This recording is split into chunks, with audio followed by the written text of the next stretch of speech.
မင်္ဂလာပါရှင်။ကျွန်မအခုဖတ်ပြပေးမှာကတော့ဆရာကြီးမြတ်တန်တင်းရေးသားထားတဲ့မိဝင်းဝါတတိမွေးနေပါသည်ဆိုတဲ့ဝတ္ထုတိုလေးပဲဖြစ်ပါရဲ့ရှင်။သူ့ကိုတန်ဖြူစရဲမြို့နယ်ကရေစက်တောင်ရာဘာရောထဲမှာကျွန်တော်တွေ့ခဲ့သည်။သူ့အသက်မှာ20နှစ်အရက်မြင့်မြင့်ကိုလုံးသွဲ့သွဲ့တခါကဝင်းဝါနေခဲ့သောနဖူးပြင်ပေါ်တွင်အုတ်ထုပ်ကလေးကိုခန်းငိုက်ငိုက်ဆောင်းထားသည်။နတ်မောင်ထူထဲသောသပင်သည်အုတ်ထုပ်အောက်မှထိုးထွက်ကလေကုတ်ပေါ်သို့ဝဲချနေသည်ခက်နွမ်းနွမ်းစပိုရှန်နှင့်ခက်နွမ်းနွမ်းဒက်ထရွန်ကြောင်းစိမ့်လုံးကြီးကလေးကိုဝတ်ထားလျက်ခြေထောက်တွင်စင်ကြယ်ဖက်နှက်ကိုစီးထားသည်ရာဘာပင်တပင်တွင်ထောင်ထားသည့်ရိုးရရလုံးစပိန်ရှည်တွင်ပလတ်စတစ်ချင်းတစ်ခုချိတ်ထားပြီးထိုချင်းထဲတွင်ထမင်းဘူးတစ်ဘူးကိုလက်တုပ်ပေါ်ဝါနှင့်ပတ်၍ထည့်ထားသည်သူ့အနီးတွင်ချစ်ပြီးသားရာဘာဈေးများကိုထည့်ထားသည့်သွပ်ပုံတစ်ပုံကိုချထားသည်သွပ်ပုံထဲတွင်ချစ်ပြီးသားရာဘာဈေးများမှာသွပ်ပုံအပြည့်နီးပါးရှိသည်ကျမနာမည်မိဝင်းဝလို့ခေါ်ပါတယ်ဟုတ်ပါတယ်မွန်လူမျိုးပါမွန်လူမျိုးမို့လို့ရှေ့မှာမိတက်တာပေါ့ယောက်ျားလေးဆိုရင်ရှေ့မှာနိုင်တက်တာပေါ့နိုင်ပန်းမြင့်ပေါ့မြန်မာလိုတော့ကိုပန်းမြင့်ပေါ့ကျမနာမည်ကတော့မြန်မာလိုတော့မှတ်ဝင်းဝါပေါ့မိဝင်းဝါဆိုတာကတော့မွန်လို့ခေါ်တာပေါ့တော့ဆရာသိသလားဟုတ်မှာပေါ့သိမှာပေါ့ကျမကတော့ဝတ္ထုတို့ဘာလို့တိတ်မဖတ်ဘူးကာတွန်းတို့ရုပ်ပြတို့လောက်ပဲဖတ်ဘူးတာကျမတို့ရွာမှာစာအုပ်ဆိုင်တို့အငါးဆိုင်တို့မရှိဘူးလေတန်ဖြူစရက်တို့ဘယ်တို့ကိုသွားတော့မှငားလို့ရတာဟင်ဆရာကလည်းကျမအကြောင်းကဝတ္ထုရေးလို့မှမကောင်းတာဘာသွားရေးမှလဲဟုတ်ပါတယ်ကျမအဖေကလည်းမွန်းမယ်အမေကလည်းမွန်ပါပဲဇာတိကတော့ရွာကပါအဖေကအစတုန်းကတော့လဲလုပ်ပါတယ်ခြံလဲစိုက်ပါတယ်ခြံဆိုတာကနက်နက်တို့ငပြောတို့ကိုပြောတာပါဟင်းကျမတို့ကိုပိုင်ခြံတွေမဟုတ်ပါဘူးလဲကလည်းကျမတို့ကိုပိုင်လည်းမဟုတ်ပါဘူး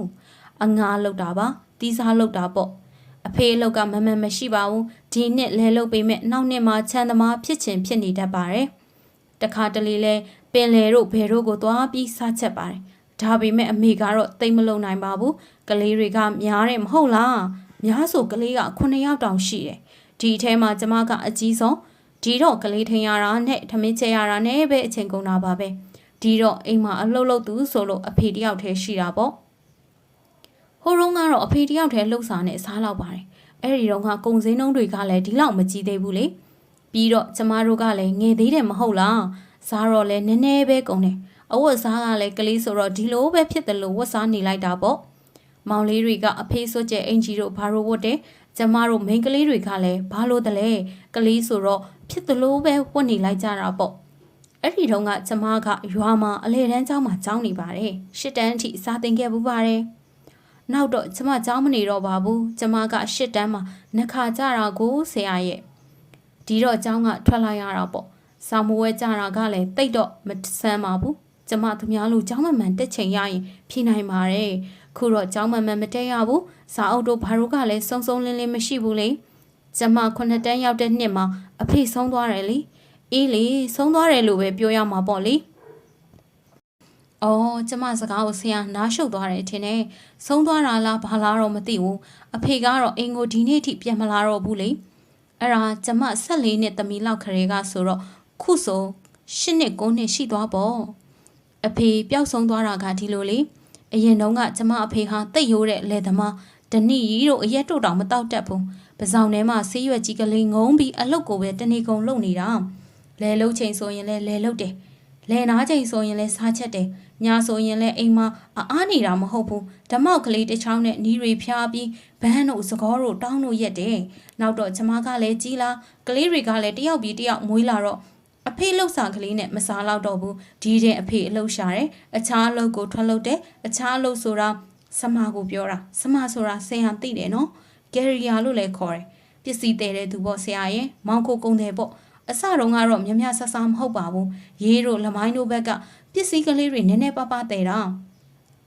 ကိုပါအရင်နီးမလို့ဘူးလေဆရာရဲ့သူများကုံကိုတဲ့ပေးရတာရေးရထားကိုမကြခဏဖန်ထက်တော့သူများပစ္စည်းကိုကိုပစ္စည်းလို့တဲ့ရတာပေါ့ဒါပေမဲ့ဒါကလည်းဖြစ်ဖြစ်မြောက်မြောက်ရတာမဟုတ်ပါဘူးစားလောက်ယုံကလေးပါတနေ့တော့အဖေဟာလမိုင်းကပြန်လာပြီးအမေကိုစကားပြောနေတယ်အစားတော့အမေကညင်းတယ်သူပြောတာကိုလက်မခံဘူးနောက်တော့အမေလည်းသဘောတူလိုက်တယ်သူတို့ပြောတဲ့စကားတွေကိုကျမနားလဲတာပေါ့အဖေကစင်ကာပူဆိုလားပီနန်ဆိုလားအဲ့ဒီကိုခိုးပုံးနဲ့လိုက်မာတဲ့ ခိုးဖို့ဆိုတာဆရာသိတယ်မဟုတ်လားမောင်ခိုဆက်လီကိုခေါ်တာအဖေနဲ့အမေတိုင်းပြင်းပြီးတိတ်မကြဘူးအဖေခိုးဖို့နဲ့လိုက်သားတယ်တပတ်ကြာလို့လဲပေါ်မလားနှစ်ပတ်ကြာလို့လဲပေါ်မလားပြောတော့ကတော့10ရက်လောက်ပဲကြာမယ်လို့ပြောတာခုနှစ်ပတ်3ပတ်ကြောပြီအဖေပြန်မလာသေးဘူးဒီတော့အမေတိတ်ဆိတ်ပူတာပေါ့ဆရာအမေမောင်ဖျားစင်ရှိမှပဲနှိမ့်စင်ဆူတောင်းနေရတာပဲဒီလိုနဲ့နေလာလိုက်တာတလားကြော်လောက်ဂျာတော့မှအဖေပြန်ရောက်လာတယ်အမေမစိုးဘူးဆရာကြီးသွားတော့ကလက်ချီတက်တက်နဲ့ထွက်သွားတဲ့ဖေဖေဟာကျမတို့ဘူးပစ္စည်းတွေလည်းပါလာတယ်ငွေကလည်း2000ကျော်3000လောက်ပါလာတယ်သူ့ချီတော့လည်းပြောင်ပြောင်ရောင်ဖြစ်လာတယ်စပိုရှက်နဲ့လက်ပတ်နိုင်ရီနဲ့မလေးရှားပစုံနဲ့အမေဖို့လည်းပါတိတ်တို့အင်ဂျီစာတို့ပါလာတယ်အမေနဲ့အဖေကတော့သဘောကျနေတယ်လဲလို့ရတာတဲ့တက်တာတာကိုလဲလို့ရတာကတစ်နှစ်ကိုဘယ်လောက်ရလို့လဲဆရာကိုပိုင်လဲလို့သာနာမီခံထားပေမဲ့လဲရှင်ကိုတော့တိတ်တိတ်ပုံမြေငါးကပေးရတာပဲတစ်နှစ်လုံးမှငွေကလေး3-4ထောင်ကျန်တာခုတော့တလကြော်လို့လိုက်ရုံနဲ့ငွေဘိုလဲစူးမိတယ်လူလဲတက်တာတယ်ပြောင်ပြောင်ရောင်လဲဖြစ်လာတယ်အမေကတော့ဒီအလုပ်ကိုတိတ်မလို့စေချင်ဘူးအန်ဒီရများတယ်တဲ့အန်ဒီများတယ်ဆိုတာဥပဒေနဲ့လည်းမလွတ်ကင်းဘူးလမ်းမှာပင်လေဓမြတို့ဘာတို့ရန်ကားလဲကြောက်ရသေးတယ်ရာဒီဥတို့မကောင်းလို့ရှိရင်မုံတိုင်းတို့ဘာတို့ကိုလည်းကြောက်ရသေးတယ်ဒါကြောင့်အမေကဒီအလုပ်ကိုမလုပ်စေချင်ဘူးအဖေကိုလည်းပဲလုပ်စေချင်တယ်ဒါပေမဲ့အဖေကတစ်ခေါက်လောက်တော့လှိုက်ချင်သေးတယ်တဲ့ဒီတစ်ခါလိုက်လို့ပတ်စံရရင်ကျွဲလေးဖြစ်ဖြစ်နွားလေးဖြစ်ဖြစ်တရှင်းလောက်ဝယ်ခြင်းနဲ့တဲ့ပထမအခါအဖေပြန်လာတော့$ကြီးရဲ့နောက်ခါအဖေထွက်သွားတော့ကစုံလာပြီးဂျုံမှထွက်သွားတာဒီတစ်ခေါက်ပြီးရင်မသွားတော့ဘူးတဲ့ကျမတို့ဖို့အင်ဂျီကလေးတွေထမင်းကလေးတွေဝယ်ခဲ့မယ်တဲ့ပြီးတော့ကျမဖို့လက်ပတ်နိုင်လဲဝယ်ခဲ့မယ်တဲ့မောင်လေးတွေဖို့လဲအင်ဂျီကလေးတွေဘောင်းမီကလေးတွေဝယ်ခဲ့မယ်တဲ့ဒီတစ်ခေါက်သွားရင်ပီနန်ကိုသွားမယ်တဲ့ကစုံလာပြီးဂျုံမှထွက်သွားလိုက်တာတလားကုံလို့လည်းပြန်မလာဘူးနှစ်လကုံလို့လည်းပြန်မလာဘူးသွားတော့ကတော့တလားလောက်ပဲကြာမယ်လို့ပြောတာခုတော့နှစ်တွေတာကူလာတဲ့အဖေကတော့ပြန်မလာတော့ဘူးလေအဖေတို့ခိုးပုတ်ကမုံတိုင်းတို့ဘာလို့မိလို့ပင်လယ်ထဲမှာမြုပ်သွားသလားပင်လယ်တပြားနဲ့တွေ့လို့အသက်ပဲခံကြရသလားတော့မပြောတတ်ဘူးဘာသတင်းဆိုဘာသတင်းမှမကြားရတော့ဘူးအဲ့ဒါထွက်သွားတာ10နှစ်ကျော်လို့9နှစ်ထဲရောက်နေပြီအဖေကတော့ခုဆိုရင်ပြန်မလာတော့ဘူးနှစ်3နှစ်လောက်အထိတော့အမေဟာသူ့ယောက်ျားပြန်လာလိမ့်မယ်လို့မျှော်လင့်နေသေးတယ်နောက်တော့အမေလည်းမျှော်လင့်ချက်မထားတော့ဘူး4နှစ်လောက်ကြာတော့မှအဖေအတွက်တပိတ်သွင်းရတယ်အဖေမရှိတော့ကျမလည်းစာကောင်းကောင်းမတင်နိုင်တော့ပါဘူး။ကျောင်းပြတဲ့ရက်ကလည်းများစာအုပ်ကလည်းမစုံတော့8တန်းမှကြာတော့တာပေါ့။8တန်းကအစိုးရစစ်မဟုတ်လားဆရာရဲ့။ဒါနဲ့နောက်တစ်နှစ်ဖြည့်ပြန်တယ်။နောက်တစ်နှစ်လည်းကျမချတာပဲ။အဲ့ဒီတင်ကျမကကျောင်းထွက်လိုက်တယ်။အဖေမရှိတော့ကျမတို့မှစားရင်နေခက်လာတယ်။အမေကနက်နက်သီးပေါ်ချိန်ဆိုရင်နက်နက်ချံတွေမှလိုက်နက်နက်သီးခူပေးတယ်။ဒူးရင်သီးပေါ်ချိန်ဆိုရင်လည်းဒူးရင်သီးလိုက်ခူပေးတယ်။ကျမကတော့အိမ်မှာထမင်းချက်ဟင်းချက်ကလေးထိန်ပေါ်လေ။တနေ့တော့အမေကကျမကိုခေါ်ပြီးငါလမိုင်းကိုအယောင်းဝယ်လိုက်သွားအောင်မယ်ညီကလေးတွေကိုကောင်းကောင်းကြည့်ထိန်လို့ပြောတယ်ဒီတော့ကျမကအမေပြောတာကယ်ရီယာလုံးမလို့လားလို့မေးတယ်ကျုံတယ်လို့ပေါ့ဟဲ့ကယ်ရီယာလုံးရင်လည်းလုံးမှာပေါ့ပြီးတော့ကို့အရင်ဒီကလေးနဲ့ပစ္စည်းကလေးဘာလေးလဲဝင်မှာပေါ့မလုပ်ပါနဲ့အမေရဲ့အဖေလည်းဒီလောက်ရကပြန်မလာတော့ဘူးအမေကလည်းဒီလောက်ကိုလှုပ်အောင်မလို့လားမလှုပ်ရင်ဘာနဲ့သွားစားမှာလဲ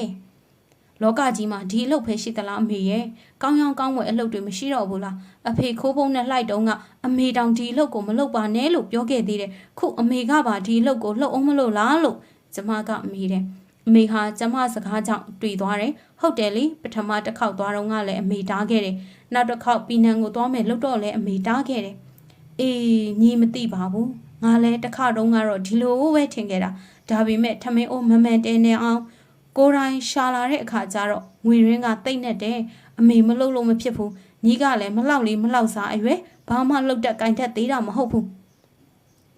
ကျမအလုပ်လိုက်ရှာမှာပေါ့အမေကကျမကိုဆက်ခနဲ့လန့်ကြည့်လိုက်တယ်သူကြည့်ပုံကကျမစကားကိုမယုံတဲ့ပုံမျိုးကျမပါဇက်ကစကားထွက်လာတော့ကိုအံ့ဩတဲ့ပုံမျိုးညီကဘာလုပ်မှာလဲကျမစိတ်ကိုပြောပြတယ်တလောကတန်ဖြူဈေးရက်ဈေးထဲမှာမိမကြီးတယောက်ကျမတို့ရွာကိုလာပြီးအိမ်ပေါ်ရှာနေတယ်ရန်ကုန်ကလူချမ်းသာအိမ်မှာနေရမှာတဲ့အဲ့ဒီမှာအိမ်ဖော်လုပ်ရမယ်တဲ့ကောင်းကောင်းမွန်မွန်နေရမယ်တဲ့အဝတ်အစားလည်းအစင်မယ်တဲ့ချမင်းလေးကျွေးမယ်တဲ့လာကားက150တဲ့ကျမတို့ရွာကကျမတငယ်ချင်းတယောက်တောင်လိုက်သွားသေးတယ်သူစီကတနေ့ကစားရတယ်အိမ်ဖော်လုပ်ချင်ရင်ရန်ကုန်ကိုလာခဲ့တဲ့ကျမကိုခေါ်နေသေးတယ်ကျမကိုအဲ့ဒီအကြောင်းကိုပြောပြတယ် အမေကခါခါတီးတီးညင်းနေအမလေးမလုပ်ပါနဲ့တော့ကျုပ်သမီးကိုသူများအိမ်ဖော်လုပ်ဖို့မွေးထားတာမဟုတ်ပါဘူးပြီးတော့ရန်ကုန်ကအိမ်ဖော်လုပ်တဲ့တချို့ကောင်မလေးတွေအကြောင်းလဲငါကြားဖို့ပါတယ်တော်တော်ကြာအိမ်ရှင်ကခြေတော်တင်တာနဲ့မိမလဲတွေနဲ့တွေးလို့ဟိုရောင်းစားဒီရောင်းစားတာနဲ့ဒါမျိုးတွေကိုဒုငငယ်ကကြားဘူးကြလာခဲ့တာပဲဒီတော့ကျုပ်သမီးအပြိုပေါက်ကလေးကိုမလွတ်ရပါစေနဲ့ပြီးတော့ညီးရမယ့်လှကဆိုတာကလည်းဒီခေတ်မှာဘာမှဖြစ်လောက်တာမဟုတ်ပါဘူးလှကကလေး150ကျမကအမေပြောတာလဲဟုတ်တော့ဟုတ်တယ်ဒါပေမဲ့ကျမအမေကိုတနာတယ်လေ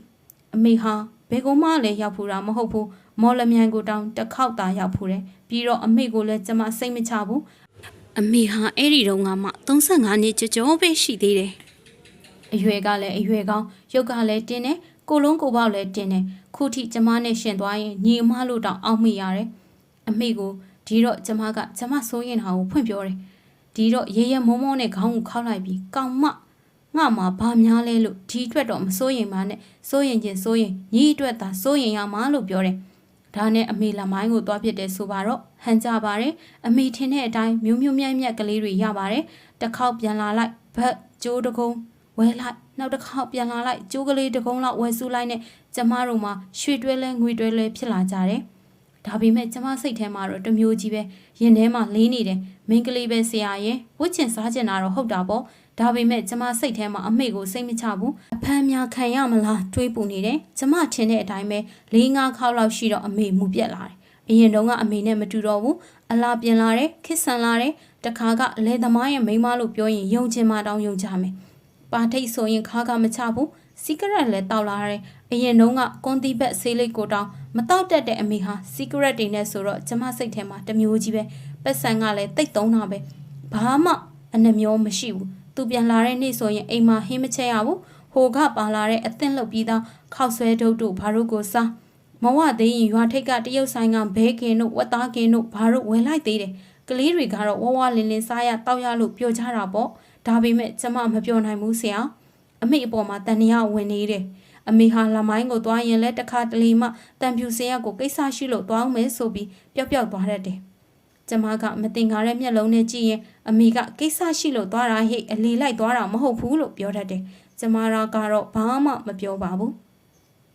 ဒီတော့မှအမေဟာတန်ဖြူစင်ရမှာယောက်ျားတစ်ယောက်နဲ့တွဲပြီးဈေးထဲမှာမကြာခဏတွေးရတယ်လို့ကျမကြားလာတယ်ကျမစိတ်ထဲကတန်တရားဟာပိုကြီးလာတယ်တနေ့တော့အမေကအဝတ်အစားကောင်းကောင်းမွန်မွန်ဝတ်ပြီးတန်ဖြူစင်ရကိုသွားအောင်မယ်လို့ပြောတယ်ဒီတင်ကျမလည်းနည်းနည်းကြာတော့ရွာထိပ်ပေတရာထွက်ပြီးကားတစ်စီးနဲ့တန်ဖြူစင်ရကိုလိုက်လာခဲ့တယ်တန်ဖြူစင်ရကိုရောက်တော့ဈေးထဲကတငယ်ချင်းတယောက်ရဲ့ဆိုင်မှာကျမခဏဝင်နေတငယ်ချင်းနဲ့တာစကားပြောနေရတယ်ကျမမျက်လုံးတွေကတော့အမေကိုပဲလိုက်ရှာနေတယ်ဈေးကိုလည်းတစ်ပတ်နှစ်ပတ်ရှောင်ကြည့်တယ်အမေကိုမတွေ့ရဘူးကျမကြားတဲ့သတင်းဟာမလို့ပြောတာဖြစ်မှာပဲလို့အောက်မိတ်ပြီးကျမပြန်မလို့ကားဂိတ်ကိုထွက်လာခဲ့ပါတယ်အိမ်ကိုအမေအရင်စောစောပြန်ရောက်ရမယ်မဟုတ်လားဆရာဒါကြောင့်ကျမစောစောပြန်ထွက်လာတယ်အဲ့ဒီတော့ညနေ3 နာရီလောက်ရှိပြီကားဂိတ်နာရောက်တော့လက်ဖက်ရည်ဆိုင်တစ်ဆိုင်တည်းကထွက်လာတဲ့ယောက်ျားတစ်ယောက်နဲ့မိန်းမတစ်ယောက်ကိုလမ်းမြန်လိုက်လို့တိတိချာချာကြည့်လိုက်တော့အမေရဲ့အမေမအမေစစ်လူတစ်ယောက်ရဲ့လက်ချင်းတွဲလို့အဲ့ဒီလူကသူ့ထက်အသက်အများကြီးငယ်တာပဲအလွန်ဆုံးရှိမှအသက်အစိမ့်လောက်ရှိအောင်မှာပေါ့သူထက်ဆောင်ရင်အများကြီးငယ်တယ်ဂျင်းမောင်မီနဲ့ဂျင်းအင်ကြီးနဲ့သူတို့နှစ်ယောက်ကရေလားမောလားစကားတွေပြောနေကြတာကျမကိုမမြင်ဘူးကျမလည်းဘယ်လိုရှောင်ထွက်ရမှန်းမသိဘူးကားဂိတ်နာကတစ်ပင်အောင်မှာငူငူကြီးရက်နေမိတယ်ဒီတော့မှအမေဟာကျမကိုလမ်းမြင်လိုက်ပြီးကျမနဲ့မျက်လုံးချင်းဆုံမိကြတယ်အမေဟာရုတ်တရက်အံ့အားသင့်ပြီးကျမကိုမျက်လုံးပြူကြီးနဲ့လမ်းကြည့်နေတယ်နောက်တော့သူ့မျက်နှာမှာဒေါသထွက်တဲ့အမူအရာပေါ်လာတယ်အဲ့ဒီလူကိုလှည့်ပြီးစကားတွေပြောနေတယ်ဘာတွေပြောနေမှမသိဘူးဒီတော့မှကားထွက်တော့မှမို့ကျမလည်းကားပေါ်တက်လိုက်လာတယ်အမေတော့ကားဂိတ်မှာအဲ့ဒီလူနဲ့ကြံနေရစ်တယ်အလီကျမအရောက်ပြီးတနားရီလောက်ရှိတော့အမေနောက်ကားနဲ့ပြန်ရောက်လာတယ်အိမ်ထဲရောက်ရောကျမတို့သားအမေနဲ့ရန်ဖြစ်ကြတော့တာကျမကအမေကိုဆွဆွဲတယ်တရောတလုံးနဲ့အမေကိုရန်ထောင်းတယ်ဆွဲချက်တွေတင်းတယ်အမေကကျမဆွဆွဲတာတွေကိုဘာမှပြန်မပြောဘူးငါကသမီးအပြိုလေးအိမ်ပေါ်မလုပ်စေချင်လို့ကယ်ရီယာလုပ်တာဟဲ့နင်တို့ကြောင့်ငါဒီလောက်ရှာဖွေနေရတာငါတယောက်တည်းဆိုရင်အေးအေးဆေးဆေးနေလို့ရတယ်နင်တို့ကကျေးဇူးကမ်းနေကြတယ်ပေါ့ကျမလည်းအမေကိုရန်ထောင်ပြီးအိမ်ယာမှာဝင်ခွေနေလိုက်တယ်နည်းနည်းစိတ်ငြိမ်သွားတော့ကျမစဉ်းစားကြည့်တယ်အမေပြောတာလည်းဟုတ်တလောက်တော့ဟုတ်သားပဲကျမကရန်ကုန်မှာအိမ်ပေါ်လုပ်မယ်လို့ပြောတော့အမေက သမီးအပြိုပေါက်ကလေးမတော်တရောဖြစ်ရကြီးရဲ့ဆိုပြီးလှုပ်ခွင့်မပေးဘူးသူကိုယ်တိုင်ကယ်ရီယာသွားလှုပ်တယ်ကယ်ရီယာလှုပ်ရင်သူဒီလိုဖြစ်သွားတာလှုပ်ရက်လေချင်းလို့စိတ်ဆိုးပေမဲ့အမေကိုကျမအပြစ်မတင်ရတယ်လို့ဖြစ်နေတယ်ကျမဘသူကိုအပြစ်တင်ရမလဲဆရာကျမမစင်စားတတ်တော့ဘူးအေးစစ်စစ်ဖြစ်လို့စဉ်းစားလိုက်တော့ကျမတို့မိသားစုကိုဖျို့ဖျဲဖြစ်အောင်လုပ်ခဲ့တဲ့တရက်ခန့်ကိုတွားတွေ့တယ်အဖေဟာဒီလုပ်ငန်းကိုလုပ်ရင်ပင်လယ်ပြင်မှာအသက်ပြောက်ခဲ့ရတယ်အမေဟာလည်းဒီလုပ်ငန်းကိုလုပ်ရင်ရေတိမ်မှာနစ်ခဲ့ရတယ်ဒီလုပ်ငန်းကိုလုပ်လို့ပတ်စံတော့ရပါရဲ့ချောင်းချောင်းလေးလေးတော့ရှိပါရဲ့ဒါပေမဲ့ဘဝပြက်ခဲ့ရတယ်ဆရာကျမနာမီကမိဝင်းဝါဆိုပေမဲ့နေတဲ့နန်တဲ့မဟုတ်ဘူးဆရာကျမကစနေသမီးစိတ်ကြီးတယ်အမတ်တင်ညာကြီးတယ်ကောင်းသလားမကောင်းသလားတော့ကျမမသိဘူးတခုခုကိုဆွဲသားပြီဆိုရင်ဒီဆွဲဟာတော်တော်နဲ့မပြောက်တော့ဘူးခုလဲကျမတို့မိသားစုပျက်စီးခဲ့ရတာဟာဒီလုပ်ငန်းကြီးပဲလို့ကျမစိတ်ထဲမှာစွဲနေတယ်ဒါကြောင့်ကျမအမေလှုပ်ချင်လို့ကျမတော့မလှုပ်ဘူးလို့အဆုံးဖြတ်ထားတယ်ခုထိတော့ကျမအဆုံးဖြတ်ချက်မပြောင်းသေးပါဘူးပင်ပန်းခြင်းပင်ပန်းမယ်ဆင်းရဲခြင်းဆင်းရဲမယ်ကျမတန့်ရှင်တဲ့အလုပ်ကိုလုပ်ချင်တယ်ဒါကြောင့်ကျမဒီရာဘာချမ်းမှာရာဘာချစ်တဲ့အလုပ်သမားဝင်လုပ်တယ်တနေ့ကိုအပင်350ပြီးအောင်ချစ်တယ်ရတဲ့ငွေကလေးကိုစုထားတယ်ဘာလို့ဖို့လဲဟုတ်လားဒီငွေကလေးစုပြီးကျမစာမိုးဝဲဆက်ဖြေမယ်ဆရာ10တန်းအောင်ဖြေမယ်10တန်းအောင်ပြီးရင်ဆရာအတက်တင်သိပ္ပံကိုပဲဖြစ်ဖြစ်မော်လမြိုင်ကောလိပ်ကိုပဲဖြစ်ဖြစ်တက်မယ်ကျမတငယ်ချင်းတွေထဲမှာစာမလုံနေတဲ့သူတွေအများကြီးသူတို့ပြောင်းရောက်ဖြစ်တာသိမ့်မကြလိုက်ဘူးဆရာခဏကြာရှိတော့ပြန်ပြီးမိန်သွားကြတာပဲကျမတငယ်ချင်းတွေထဲမှာစာမလုံသူရှိသလိုရိုးရိုးသားသားစူးစမ်းပြီးအောင်မြင်သွားတဲ့သူတွေလည်းအများကြီးရှိပါတယ်တချို့ဆိုရင်ဆေးချောင်းတို့ဘာတို့ကိုတက်နေပြီးကျမလိုပဲရာဘာဈေးချစ်ပြီးဆောင်းမဝဲဖြည့်ရင်အောင်သွားတဲ့သူတွေအများကြီးရှိပါတယ်ရာဘာဈေးချစ်တဲ့ကောင်မလေးကကျောင်းဆရာမကြီးမဖြစ်ဘူးလို့ဘယ်သူပြောနိုင်လဲဆရာဆရာဝန်မကြီးမဖြစ်ဘူးလို့ဘယ်သူပြောနိုင်လဲဆရာရှင်းနေမကြီးမဖြစ်ဘူးလို့ဘယ်သူပြောနိုင်လဲဆရာအခက်ခဲတွေကိုကြော်ဖြတ်ရဲတဲ့တတိမျိုးရှိဖို့တော့လိုတာပေါ့လေမိဝန်းဝါအဲ့ဒီလိုတတိမျိုးကိုစူးစမ်းပြီးမွေးနေပါတယ်ဆရာမြတန်းတဲ့ကလျာမဂ္ဂဇင်း1988ခုဇူလိုင်လ